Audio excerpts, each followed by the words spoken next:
All right, it's the end of the session. I'm here with, this is the Wiz. Yes, so he likes to give some kisses. Yes, and this is Bowie, who is eating a bully stick, and he's trying to invade his space. This is the roadmap to success. When you have two dogs that have something, one dog has a high value item, you shouldn't let the other dog get too close. They're going to try, they're kind of siblings. They have the same mother from different fathers, different litters. Yes. But if a dog, if he wants something that Bowie's got, what he's going to do is he's just going to invade his personal space. So if that's the case, I want to try to do something to redirect him. So I might show him that I have a treat and then throw the treat over there on the floor. You didn't see that very well. And then redirect him to go away, move somewhere else. Ideally, the best thing is to give each one of them a bully stick so they both have one. If you want to grab another one, you can give one to Wiz. That way they both have them. But I'd like you to make sure that if one of the dogs is eating or has a bone or something like that, that we're not letting the Wiz hang out near Bowie, because that's what he's trying to do, is to try to take it. So ideally, we just try to get two bones and then separate them. And for the bully sticks, one of the things that you can do is take a drill and drill through the bully stick, the end, get a zip tie, and get like a dumbbell and put one of them over here, one of them here. So they can chew on it, but they can't take away. And so that way they can still enjoy it, and they're kind of separated. All right, so we started off talking about exercise. The dogs are not super high energy. Well, actually, before we do that, let's talk about how we started the session.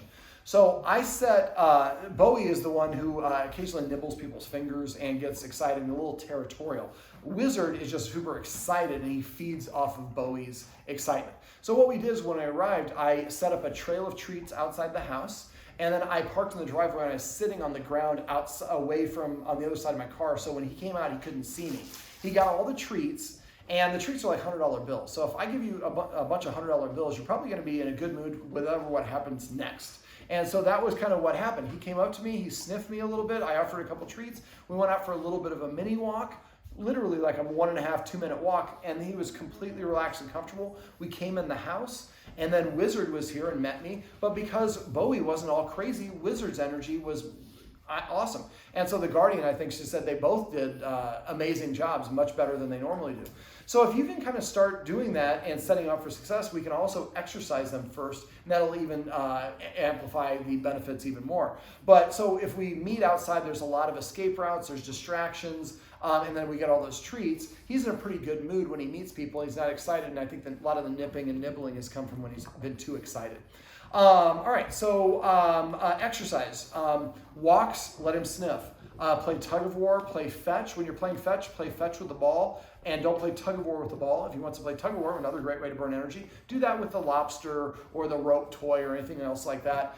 So that way they're kind of separate. And then when you're playing fetch with him, I would have a treat. When he comes back to you with the ball, say your marker word, nice, and then give him a treat. You hold the treat up, he's got to drop the ball out of his mouth to get the treat. When you put the treat in, then you pick up the ball, tell him to sit, a pre-mac that we talked about. He sits, and then you throw the ball. So eventually you can condition him to go get the ball, bring it back, drop it, and then sit down and wait for you to pick it up and throw it for me. We've added in some obedience, some respect for the human. We're exercising him at the same time, and we're helping the dog practice all these things. So it's kind of like sneaking vegetables in with kids into underneath the cheese. They don't know necessarily what they're eating. It's the same sort of principle for dogs. So for remember, there's physical exercise like walking, and then there's sniff walks. When there's walking, and then there's scent games. I'm going to show you off camera cookie in the corner, but you can Google scent games, SCENT. Hiding treats around, hiding things. Maybe the dog has to play hide and seek and come and find you. Those are ways to get it to use its nose, which is very physically draining. We could also use, give them chews like bully sticks or kneecaps or cow's ears or tracheas. Talk to Suki at the Green Spot about what the dog's dietary issues are, and they can tell you certain foods or chewable ingestibles that they can have that are not going to cause problems. I'd also talk to Suki about the food. Royal Canin is not a bad food, but it's not, if you can change the flavor every once in a while, that can keep it a little bit more interested. So there's physical exercise, like I said, like walk, tug of war, things like that, fetch. But then there's also mental stimulation, like scent games, like feeding out of a snuffle mat, like putting peanut butter on a lick mat, like doing some training. So these are great ways to burn a little excess energy as well and boost the dog's confidence. Now, before guests or before the construction people come over, it'd be nice if we take the dogs out for a little bit of a walk or do something to burn off a little bit of excess energy and put them in a position to succeed. We also talked about and so make sure you're being proactive. Remember, exercise is best done every 2 to 4 hours. From these guys' case, probably closer to every 4 hours. And instead of one long segment, let's try to do little 2 to 4 minute exercise segments, maybe 4 to 6 times a day. I'd also like, if you go to my website, let me see, what is today? Today's the 18th. I believe it was 17th or 16th, I posted a write-up for, there are going to be a couple ones below you on our main page, and for a couple of pugs named Jerry and Morty. So you might just search for Morty on my website, you can find it. I did a video on them on things you can do to prepare your dogs for a baby coming home for the first time. And so I'd like you to watch that video because there are some other tips. I talked to you about them on phone, in person, but it might help to rewatch that video. It also talked about helping the dog practice staying outside of the nursery. There's a video that goes over how to do that along with some other tips. I'd like you to get a dog bed and put it outside the nursery, and if we have Jacob come by or one of the DGP staffers do the relaxation protocol, they should practice it here. You should practice it here as well as outside of the nursery. If you can. If they're doing construction, that's fine, you just practice it here, but keep that 15-day list. Once construction's on, you should practice it, but you practice having the dog bed outside the nursery in the hallway, you give them a treat, and then you take a step into the nursery, come back and give them a treat, take a step, eventually sitting down in the nursery, changing fake diapers in the nursery, and keep on coming back and giving them the treat. Do it with both dogs separately, then do it with both dogs together. Have this done by the time the baby comes home, so that way when the baby comes home, you can say, and call it, waiting room or whatever. Come up with a funny name for that dog bed. So you say waiting room, the dogs go sit on the dog bed, you go change the poopy diapers or do breastfeeding or change the baby or whatever it is, and the dogs are conditioned and practiced to being outside. Now we also, outside the nursery room, we also talked about the importance of rules and structure. A lot of us think of rules as a negative, so we don't have any rules for our dog, and that confuses them into thinking that there are peers, and if there are peers, then listening to us is optional. For dogs, leaders, there's not one true leader in a dog world. There's dogs that kind of handle their little things, and they kind of take turns sharing leadership. But when they're doing something, they do that one thing and one thing only. We multitask, and that confuses dogs. So if we can enforce a couple of basic rules that'll help the dogs practice a little self-restraint, self-control, and other benefits as well. Having your dogs on the furniture, nothing wrong with that, unless your dogs have a resource guarding problem or destroying your furniture, or maybe you're going to have a baby on the furniture. Well, then maybe we might want to condition the dogs to not be on the furniture. So the relaxation protocol will help for that. And then you would make sure you would have a little snack right there on the furniture while the dogs are on the relaxation protocol or on the dog bed. If you're sitting on the couch watching TV and the dogs run over and jump on the dog bed, show them you have a treat, throw it on the dog bed. Get a backstop or something so you can bank it in there. And then don't be afraid to do that for 20, 30, 40, 50 treats in a row, and you can use their kibble for that if they'll like it.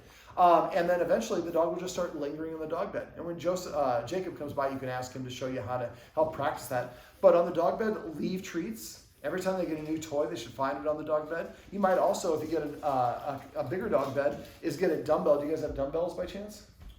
Workout? Yes.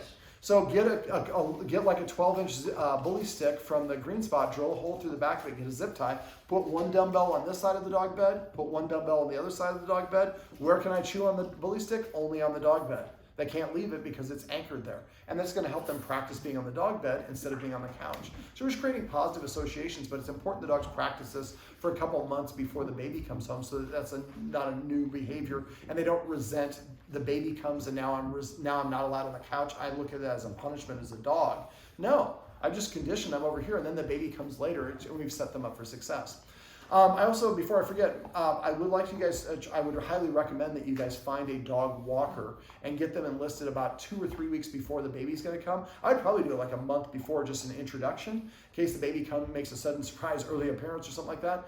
But then having that dog walker come for the week or two right before the baby's coming, the dogs get used to it, and then tell the dog, and make sure you check with the dog walker, say, look, when the baby comes, we'd like you to come the day that the baby comes home so that you can be here to mind the dogs. So that's why if the dog's been being walked by the person, they should be happy. Make sure they're a good positive person. Tell the dog walker you're not allowed to use a prong collar, shock collar, choke chain. I've had a lot of people that assume that the dog walker is not going to use them. The dog walker uses them for all the dogs, so make sure you're not using those things. But that way we have some reinforcements. Yeah, I know there's some relatives that you guys have that can watch the dogs, but when the baby's here, they're going to want to participate and chat with their humans, and that's all it takes is that somebody not to look at the wrong moment and for him to nip or something like that. So, and make sure they take plenty of breaks, take them outside, take them out for a little walk in the middle of having people here, just and exercising them before the baby comes home. Let me see. We also, so other rules that we can have for practice instead of just not being allowed on the furniture, not being allowed in the kitchen when we're preparing food, not being allowed around the humans when they're eating dinner, not allowed to be near each other when they're chewing a bully stick or they're eating their food. I'd like the guardians to use a snuffle mat to feed them. And you might want to just feed them behind a barricade to begin with, so they're kind of used to it and get into a habit of doing that. We can show you how to do it. It just takes a little bit more effort to have them conditioned to eat separately and wait for permission to eat. But we have a bunch of exercise, so if that's something you want to work on, let us know. But feeding them one at a time. If we feed, so normally who would you feed first? If you were going to try to feed one. If we're going to try and feed one, probably Bowie. I guess, yeah. So Wizard won't eat a Bowie is eating, or is it the other way around? Bowie just loves to munch Wizard's food. And like, he's more, I feel like Bowie's kind of more food motivated than Wizard, even though you said dogs are obviously very food motivated, but. Well, it could be the type of food. He might be sick of that food. Right now, the dogs are on the same type of food all the time. So there might be, my favorite food is pizza. But if I have pizza for every meal, after a while, I want an apple. And so it might be a similar sort of principle for the dog. So finding out if there's an alternative food that you can switch every other bag that's not going to be a health issue.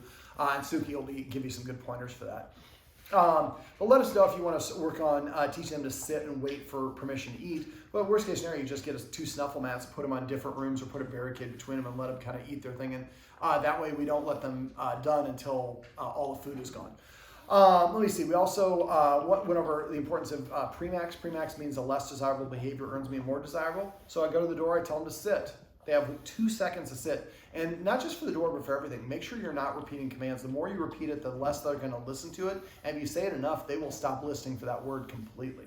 So that's why, just go to the door, say sit once. If they don't sit within 2 seconds, walk away, watch TV, check your emails, read a magazine, do something else. And after 1 minute, go back to the door, tell them again to sit. If they don't sit, then I walk away for 2 minutes, then I walk away for 4 minutes, then for 8 minutes.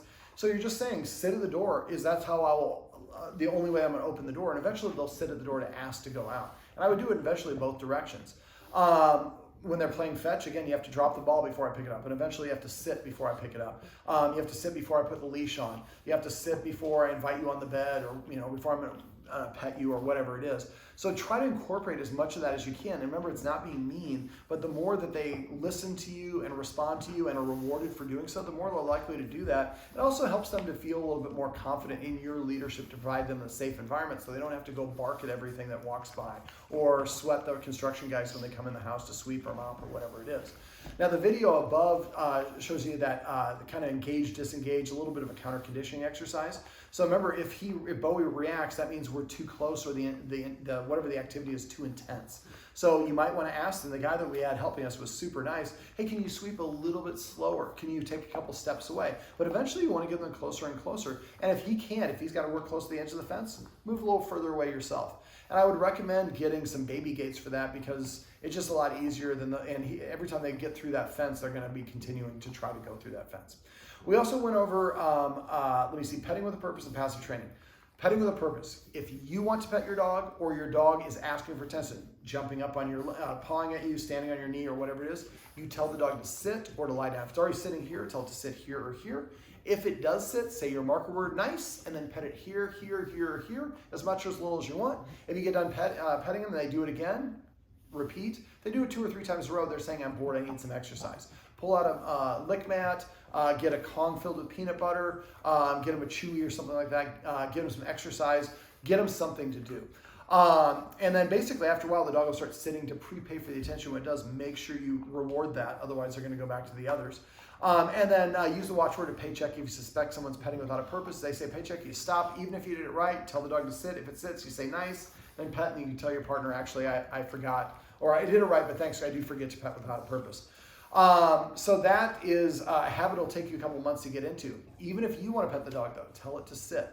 And then the other thing is we went over is capturing or passive training, which is just rewarding the dogs when they do the things you want. So you're sitting on the couch watching TV, and one of them goes to Cabo, the dog bed, say nice. And then if you have a treat, try to throw the treat.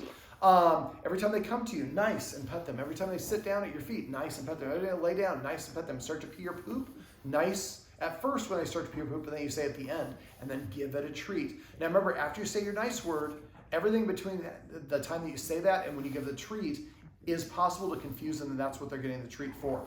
So after you say nice, you want to be proactive. Don't wait for them to come to you. Go stick that treat in their mouth.